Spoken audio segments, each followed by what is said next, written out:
எபிசோட்ல என்ன சொல்ல வர்றாருன்னா, மனிதனுக்கு எதுவெல்லாம் பயம் காட்டியதோ அதையெல்லாம் கடவுளாக்கினான் அப்படிங்கிறாரு. அது என்னன்னு பார்ப்போமா?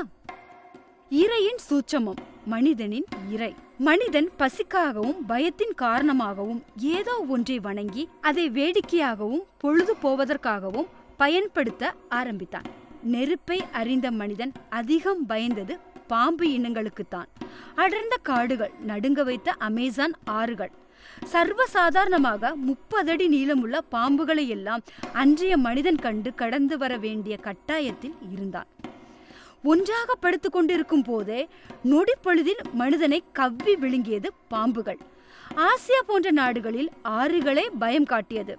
தப்பித்து ஓடியவன் எங்கிருந்து ஆற்று தண்ணி வருமோ என்று பயந்தான்.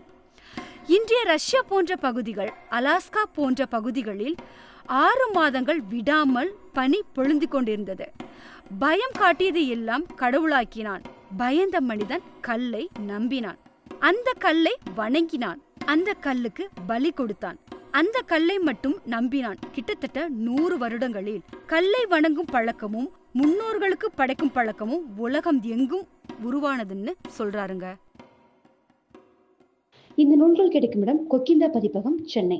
தொலைபேசி எண் 9440356667, மேலும் 9445771932. நன்றி.